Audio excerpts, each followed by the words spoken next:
Hi, everyone. This is Jean Bezick, Senior Solutions Engineer at LeadSpace. We'll be getting started momentarily. Thank you.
Alrighty. Hello, everyone. This is Jean Bezick, Senior Solutions Engineer at LeadSpace, here to present to you today on how to build and maintain B2B buyer profiles for market segmentation.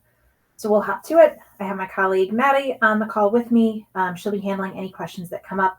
My contact information will be available at the end of the session, so feel free to reach out with any questions you may have. So getting into it, real talk here. Not everyone wants your products. Active profiling is going to help you find the ones that do. So in reality, in relation to sales and marketing, tons of data, tons of opportunities out there, but making sure that you're focusing your team's time and resources on the profiles that are going to actually convert. So how do we do that? Looking at a typical CRM profile, for this case, imagine that we're looking at Salesforce. You've got account and person demographics. So account, actually firmographics, that would be the company. So we look at some information, Acme Tile, maybe we have some information about the person, they work in the marketing department. And then when we get into contact information about that person, we might have email, phone number, a city. Again, we've got some gaps there. And it's really a starting point for first party data. Now, there's often a lot of times reasons for this. And again, nobody's fault. It's typical. Everybody is in the same boat. And where you're going to have inaccurate or incomplete data for first party. Some causes of that are going to be from an incomplete form fill. Maybe you have the ability on your website to really just fill out minimal information. You want contact information to come in. You don't want to withhold information or make it difficult for people to complete that form. That's totally fine. But again, it's going to leave you with some work on the back end to really qualify who that person is. If you allow your AEs or salespeople to enter information directly into your CRM, human error, people are looking to get information in quick. Obviously, every field is not going to be required in Salesforce, so you're going to get what gets entered. Uploading a list from a trade show, we've all seen it. You get basic contact information, which again is a great starting point, but it leaves you with incomplete information that you have to fill in, with your team or through an enrichment service. And then lastly, again, on the topic of enrichment, making that purchase and uploading that into your CRM. Again, you're going to have, hopefully, where you want to be with some of that data, but there's probably a lot that you'd like to update. So the illustration that we've got here is maybe I've collected information on John Doe initially that seemed pretty good, but through some additional vetting, I find out that actually Acme Title is a child company. It's a subdivision of a larger company. John Doe certainly is in the marketing department, but he's an intern, so he's not going to be making any buying decisions. I don't know the revenue for this company or the industry, but here I find out it's 250 million and they're in the manufacturing industry. And then lastly, I think I have John's phone number, but actually that's the main number for Acme Tile. So a lot of things might look complete, but below the surface, we're able to validate that actually there's a lot of cleanup to do. With that, then you need to take this information for John and you need to route it. So that again sets you up for a challenge where you're already behind the 8 ball for lead to account matching. So if you have something set up for automation, that can be really challenging, especially if you have multiple accounts or if you have a typo, or again, with some of this missing data, it's really hard to have automated matching do a good job. In that case, as you probably know, you're then putting it in a queue for manual routing. So you need to get eyes on by a human being on your team to do some recon and figure out where this needs to go. In addition, we talked about first-party data, third-party data enrichment, absolutely important and something that's really great to do if you're not already doing it. But again, a one-time enrichment process is only going to get you so far, and you need to look at multiple vendors. From LeadSpace's perspective, again, that's something we're very cognizant of because every data vendor has something that they're really good at. And some of them carry multiple attributes within their data sets, but it's really hard to find a one-stop shop that provides their own data source that has everything. So looking at the types of data we're talking about here under company, again, really depending on what's important to you for your prospects and your target audience. Do you care about financial data, tech install, intent? For the person, obviously you want, their email and phone number, but do we want to validate them socially? Is this something that we need to find, their LinkedIn profile to validate? From a demographic standpoint, what's important? So across all those, it's likely going to take you somewhere between 2 and 15 vendors to fill in the gaps from a third-party perspective. In addition, one thing to look at is you're going to need enrichment for your first-party data internally as well. So looking inwards, there's a lot of information about the company and that person that you may already have, but it doesn't reside in your CRM. It's in other platforms within your company. So what do we mean by that? Looking at company data, is this company already a customer or a prospect? Super important to know when you're creating those segments and handling outreach. We've all been there where you've reached out with an offer or something in relation to somebody and they say, I'm already a customer. Why am I getting this? So that's again, something obviously you want to stay away from. But other things around, what products are they using? Are they a happy customer? Are they likely to churn? Are you reaching out to them with an offer or something that's going to be ill-timed based on maybe some tickets they have in with you? Credit status, have they been paying their bills? Are they behind? Again, making sure that all that information is consistent from the company standpoint. In addition to the person, why do we have this person in our database? Were they referred by another customer? Have they been engaged with us in the past? Are they a decision maker? Are they an influencer in this deal? What relationship do they have? So again, it can be really challenging to look at these internal systems and understand how they come into play for your first party data. And so estimating there's probably between 3 and 10 systems internally that if you could, grabbing that data and pulling it together to further enrich your first party data that you already have in your CRM would be ideal. So assuming we've got all that up and running, next steps are, again, the ops team has to integrate, normalize, and unify it. So what's the single source of truth? If we have multiple Gene Bezics in our database, which one's the right one? Do we merge them all together? What data do we keep?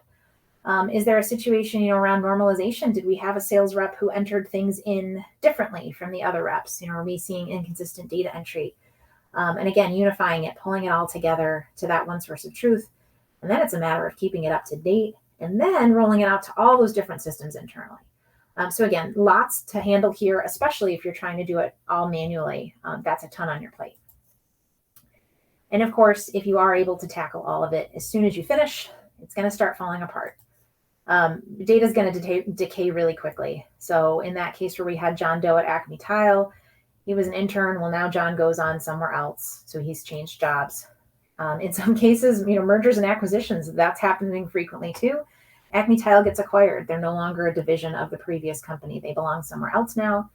And then lastly, another one that we see that's really big, even if all that data stays in place, if you internally adjust your sales territories, you have a lot of reconfiguration to do. And that's significant. Your sales team wants everything to be seamless. Obviously, everybody's got eyes on this process, high visibility, really important to get everything accurate and crisp right out of the gate.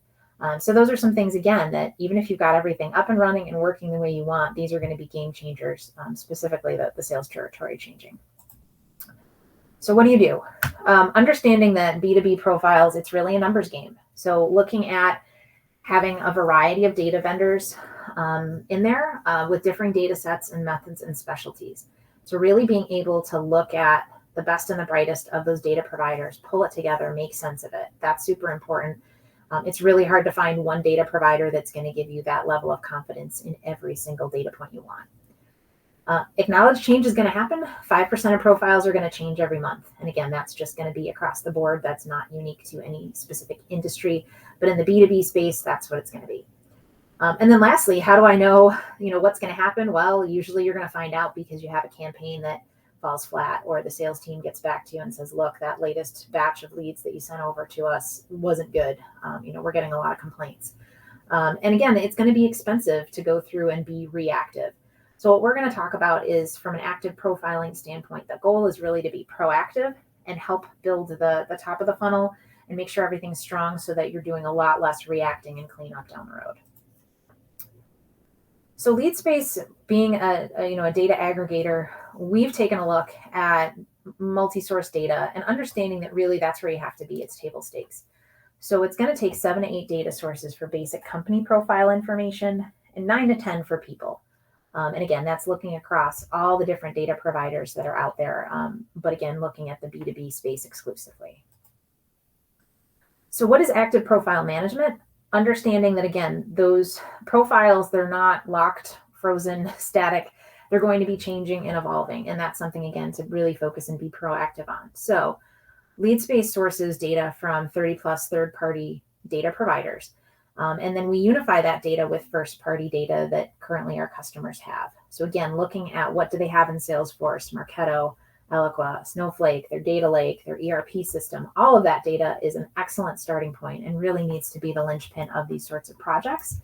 And then you're able to enrich with those different third-party data sources and other attributes. Getting into, well, how do we know, what's the single source of truth? How do we pull everything together if we have all this different information from different sources, different formats? That's where AI comes into play. So using algorithms to really manage those conflicts and being able to configure which sources might be more heavily weighted. Do we rely on our billing system? They're definitely going to have the latest and greatest address, whereas Salesforce will have, who signed the contract and the deal value. Versus our marketing system will show, who the top 3 contacts are that open our emails. Being able to rank and sort those different types of attributes to make sure that you've got that algorithm that's in place for you is really important. And then updates. So some of this data is going to change very quickly. Some of it's going to change, quarterly, weekly, monthly. From a merger and acquisition standpoint, that's not something that's going to happen every week. But when it happens, it's going to be big. Versus someone who might change jobs or their contact information might change. They might get a promotion, a different title. And then when you look at things like intent or technology being used, that can change pretty frequently. So being aware that all your different signals and attributes may have different cadences on how frequently they need to be updated. And as I mentioned, again, when you're looking at options, consider the option for advanced profiling. So what we mean by that is that you're looking at signals around someone's propensity to buy, showing intent, or having a persona above and beyond just their job title where they might be the right person to contact for that offering. So still focusing on, again, quantifying this from a data perspective. For example, LeadSpace has over 200 different data fields for the account/company and people, along with the predictive fields. So that's everything from firmographics and demographics to the different scoring. So that graphic below gives you a sense of, in relation to the account or company or the person or contact, we've got first-party data, we've got third-party data, but then there's some additional scoring metrics that can come in. How do I know that this person is a good fit for a contact, or this is an inbound lead? They downloaded a white paper, or they attended a demo, and they seem to have a C-level title, but are they someone that I should send over to sales? What else can I do to qualify this? So there's additional scores that we build custom models for each of our clients around account fit. Are they an A, B, C, or D account? Are they likely to convert? From a product standpoint, what product's the best fit? Again, lots of companies have a variety of offerings, and they may be a good fit for one of your offerings, but not for others. And that's really important to know. In addition, companies make purchases, but really it's a person behind the scenes that's going to sign off. So from a person perspective, same thing. Is it something that person is the right contact for that account? Or is this someone who's very interested in the offering, but ultimately they're not going to make the buying decision? Do we need to do some discovery around some additional contacts here? Those are all additional insights that if you can get that data coming through in your profile about the person when that lead comes in or shortly afterwards, you're going to be able to be head and shoulders above, where you used to be from the sales team perspective, and that they don't have to do that research, or you're not expending additional resources there. So an example of what active profile management looks like, on the right-hand side, you've got your funnel.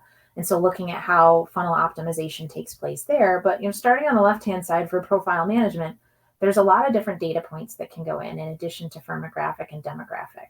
So we've got technographics, we've got some additional data there that again is related to lead space that we can offer. And then looking at profile scoring. So that's all about modeling. So is this the right company and are they the right person? Really important questions to ask. May not be black or white, may not be a yes or a no, but you can also get into scoring. So again, A, B, C, or D. A is obviously a great fit. D is probably not a great fit. Total addressable market. Are they in my market? Intent. What are they interested in? Where are we seeing some signals? Are they on our website a lot? Are they looking for terms that maybe are related to us or related to our competitors? There's a variety of things that we can pull together here to then understand in that funnel where they go. And again, do they belong in pipeline or do they need to be nurtured a little further or do they need to be disqualified? So there's a lot of different attributes there that again plug and play nicely with a lot of the marketing automation tools that are out there, or again, CRM tasks and activities. But helping you understand the data that's behind these profiles is really fundamental for making improvements. So I talked a little bit about scoring, getting into that a bit further, different types of scoring models and insights. And it's never one size fits all. And as you look across at lots of different vendors that are out there, they're all going to offer different ways they put together their scoring models. But ultimately, the goal is pretty similar, being able to quantify these different attributes. So pretty straightforward in the 4 that we're going to talk about today. Persona, that's related to the person. So above and beyond just job title. But who is the right person that we should be talking to at the beginning of this opportunity? Who's going to sign the contract? Who could be a champion, etc. Not one size fits all for a persona. You may have multiple personas that apply to someone, but being able to understand where they score best is important. And again, job title, department, seniority, technologies they use, all of those different attributes can go into creating a persona scoring model. Predictive fit is all about which customer is likely to buy. And we start by looking at historical data. So we look at historical conversion, what's happened in the past, and we normalize that to find really kind of the ideal deal flow, again, throughout anything that's been too long or too short or strangely entered.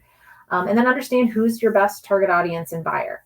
So we're able to generate data in relation to propensity to buy, long-term value, opportunity for cross-sell, upsell, getting those scores and metrics available to both marketing and sales, just quantified on screen is really important, especially when a lead comes in. If you can see from a predictive fit model, hey, we got an inbound lead and it's from a company that scores an A, that's great, versus this one's a D and the persona that came in, it's a marketing assistant at a company that's not really a great fit for us.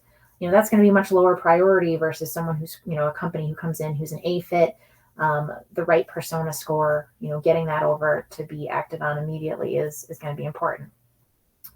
The last 2 are more around behavior. So intent is looking at both first and third party. So third party would be through web activity. First party would be from your own website or other trackable metrics that are showing you what are they doing? What's kind of going on in the space? Are they searching for things? Are they on your website? Are they downloading things? Pushing that into some of those other areas, again, helps you really navigate, is this something that's urgent? Are they shopping? Are they browsing? Have we seen them on the website before? And then lastly, engagement. So again, getting a sense of, people want to make decisions quickly, especially from a BDR perspective. Response times sometimes need to be very quick. So you have to act on it quickly, getting visibility into, are they interested now? Were they interested previously? Are they no longer interested? Those sorts of trends and metrics can, again, help you in relation to quantifying who might be the best fit. So some additional information around profiling, again, looking at some of these different use cases, you'll see that where we're trying to come at with this is really trying to be proactive. So again, you'll see oftentimes companies spend a lot of money on retargeting campaigns. So from our perspective, if you can do better targeting up front and really dial down into who you should be talking to, the intent is that you can decrease your spend on retargeting because you're getting those touches the first time around. And again, some of these are related as well, from nurturing and lookalikes to both vertical and personas. So there's a lot that you can do here, again, with the goal being proactive. Looking at the lead and account scoring piece, I talked about A, Bs, and Cs. Again, here, it's really all about where should sales be prioritizing their time. So if I have 10 leads that come in and I can see that 1 or 2 have a really high long-term value, or 2 or 3 of them, again, are just like some of our bigger clients, they're a great fit, that's going to prioritize me to act on those faster. In addition, there's some trends around cross-sell and upsell for existing customers, as well as retention. So if I see I haven't engaged with someone in a while and they're a good customer, long-term value, but we haven't seen activity from them, that actually might pop up on a dashboard for me to take action with or escalate to my CSM to say, hey, they're due for a renewal in 3 months, but I'm seeing that we haven't talked to them and they haven't taken advantage of any of our demos or webinars or anything like that. Being able to look at some of those signals for existing customers who are not taking action can be really important too when you're looking at renewals. Cross-sell, upsell, same thing. Looking at some of the different trends or activities or even keywords that your current customers are looking for to say, hey, I bet they didn't realize that we offer some of these things. We should do some outreach or offer them some content in relation to other offerings for a cross-sell, upsell campaign. Looking at intent, again, it all ties back to really what the different signals are that you're monitoring for and being proactive in that buying cycle. So again, similar to those other items that we talked about previously, really it's all about more effective outreach and timing, being able to uncover some of these potential opportunities before your competitors. So here we're often looking at product level intent. So if I'm using one technology and we know it's complementary to another system, if I see that I've got a prospect who's been searching for certain keywords or looking at certain things on our website, I can automatically know that I need to act on that and get in touch with them with a certain message. And then from a prioritization standpoint, from a BDR's perspective, if I have a lot on my plate or even an AE, I need to be able to act on that quickly and not filter through lists and sort and all that. So LeadSpace integrates directly with Salesforce as well as several marketing automation platforms. And in this screen grab, we're showing a sample of what those dashboards look like in Salesforce with LeadSpace intelligence. So again, really important here. I think, the message that we often hear is sales and marketing teams have a lot of different platforms to already use. If there's a way to use an existing platform with additional intelligence, that's absolutely the way to go. So from this standpoint, looking at several dashboards that are built in Salesforce using native Salesforce technology, but are pulling through different sets of intelligence that are showing me, these new logos that we have that have come in as leads. They have these are all scored as A, so they're a good match, they're a good fit score, and they're showing intent. They've been doing something, whether it's certain keywords or they've been on our website, we're seeing trends. In the middle, that's cross-sell, upsell. That's letting me know, again, a fit score, but also letting me know that we've got some medium or high intent scoring around certain product topics. And then lastly, on the far right, getting into, personas. So some of these leads that have come in, where do they fit? How engaged have they been? And then how do they score in relation to our top personas? So again, helping folks tailor that message, understand how to prioritize as well as disqualify is really important to be able to quantify that versus gut feeling. Another view of it, again, looking at, in this case, outbound. So if the other view was really those inbound leads, same thing. If I'm looking at outbound, who should I be calling this week? Maybe I've got my top 50 prospects. Being able to look daily or weekly at what intents have, their intent score, if it's changed. Am I seeing a surge? Being able to build a dashboard to pull these front and center for your sales team to be able to go in and say, all right, I know who I have to call today. I'm seeing on my top 50 list of prospects that I've got surging intent in relation to 4 or 5 of them, and then doing that necessary outreach. It works both ways for inbound and outbound. So 2 quick case studies here. In this case, Hewlett-Packard Enterprise, HPE, they had over 5 million profiles that were under management by LeadSpace. They had over 15 different data sources. And ultimately, we were able to work with them to consolidate data sources and increase their lead to account matching and marketing generated pipeline. So they were able to save 75% of their data budget. And then they also had a very aggressive BDR SLA response time. So it was really important that not only lead space be accurate, but this had to happen really fast. So in under 90 seconds, lead space is able to enrich, match, score, and then route that inbound lead to the appropriate BDR team. So again, we don't want to slow them down. We want to make sure that all of this happens quickly in addition to accurately. And then for Adobe, looking from the product standpoint, they have 3 products under management that we're working with them on. So Marketo, Magento, and Workfront, approximately 1 million profiles. Looking at, again, how do we get better in relation to segmentation and targeting, and then again, working with the BDRs. So what we saw was an 81% increase in AQLs, which is automated qualified leads, and then a 75% increase in the marketing accepted leads, and then 25% in marketing qualified opportunities. So again, from the automated perspective versus when people start reviewing and ultimately pushing to what goes over from marketing to sales, seeing improvement across the funnel and all those different metrics. So ultimately, looking to wrap things up, the goal is that you can pull in, better data providers, but ultimately still save on data costs. And then use that savings to look at models or scoring. And ultimately, when you're selecting a vendor, you need to be able to drive results quickly. So typically, LeadSpace is driving results within a quarter, and working with customers, it's super important to determine those KPIs upfront. What are those quick wins going to be versus some of those longer term initiatives that are going to take several quarters to generate results? But again, really important when you're putting a plan together to discuss with your vendor how they're going to accomplish these things and ultimately what results are going to be short and long term. So from LeadSpace's perspective, understanding TAM and ICP is really important, as well as understanding who are your best customers currently, and then helping that process through to understand who are your best prospects.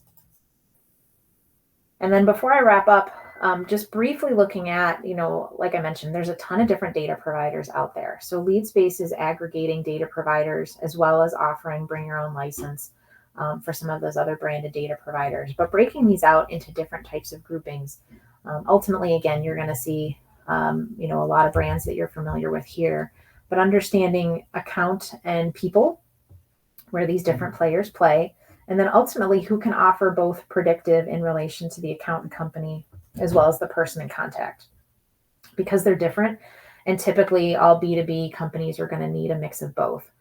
So in addition to that, each of these different areas are going to have different costs per record. So below, we've given an estimate, again, whether it's 30 cents to $1 for some of these different data points per record. It's really important to keep in mind for each of these vendors, they may charge differently for enrichment of a first-party record with their third-party data versus net new discovery. So if you didn't have that company or person in your database already, you look at your total addressable market or your ICP and say, yes, this person would be a good fit. We want to pull them in. There may be an additional cost for that discovery or white space record. So it's important to clarify that pricing when you're looking at comparing apples to apples. But ultimately, from LeadSpace's perspective, we're able to aggregate all of that data together, and we are data provider agnostic from that standpoint. And that's why, again, it's important to look at how many different data providers you're able to work with within your budget, because the more you have that are offering a seamless experience, the better qualified your data is going to be. So with that, we'll wrap up here. And again, as I mentioned, any questions that you've entered, we'd be happy to address. You can also follow up with me after this presentation with any questions that you have. And hopefully this was informative, and I look forward to further conversations with anybody who's interested in chatting. Thanks, and have a great rest of your day.